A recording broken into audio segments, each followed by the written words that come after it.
ZVL. Omroep ZVL. In het buurthuis van Biervliet zijn 76 mensen bij elkaar gekomen om het te hebben over de eventuele komst van kerncentrales naar de regio. Er zijn natuurlijk veel tegenstanders van, maar er zijn toch ook een aantal voordelen die besproken moeten gaan worden. Wij gaan eens een kijkje nemen hoe de sfeer erbij hangt. De bijeenkomst wordt georganiseerd door politieke partijen NSC en 50PLUS. Zij leggen de stand van zaken uit.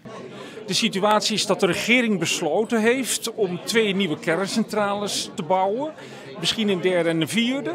En voorlopig is Borselen als voorkeurslocatie aangegeven. Maar misschien wordt het Terneuzen of misschien wordt het buiten Zeeland. Sommige aanwezigen betwijfelen of het hele verhaal wordt verteld in Biervliet.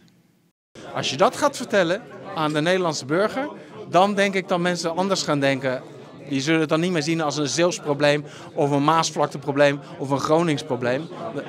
Het is een probleem van iedere burger. Er zijn momenteel 5 mogelijke locaties voor de kerncentrales. Een definitieve locatiekeuze lijkt voorlopig nog niet in zicht. We hopen dat de minister van Klimaat en Groene Groei snel een beslissing gaat nemen, zodat de mensen weten waar ze aan toe zijn. En wat is dan snel?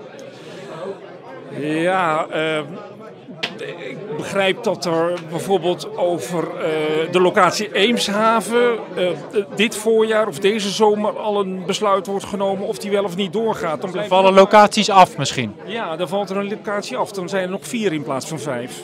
Dat Terneuzen een serieuze optie is, verbaast deskundige Kees Thielen niet. Als ik er heel puur ruimtetechnisch naar kijk, als je zegt ik stel de Paulinapolder en de Mosselbanken ter beschikking, daar kan ik 175 hectare op kwijt, dus daar zou het kunnen.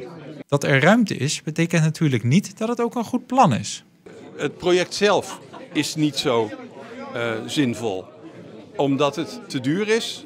Het te lang duurt voordat we het hebben om nog van nut te kunnen zijn in de energietransitie. En dit is, zeker Borselen is niet de goede plek. Ik denk dat Zeeuws-Vlaanderen vanuit mijn perspectief iets geschikter is. Eemshaven is ook geschikt.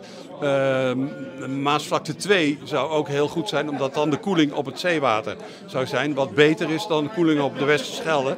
Dat is een Natura 2000 gebied, dus dat is lastiger om dat water ook te gaan verwarmen. Naast de vraagtekens over de locatie zet Thielen deze zeker ook rondom de huidige bouwplannen. Het wordt veel langer en het wordt veel duurder. Ja, dat is wel wat uit het buitenland blijkt, zeg maar, uit projecten die gerealiseerd zijn in Europa.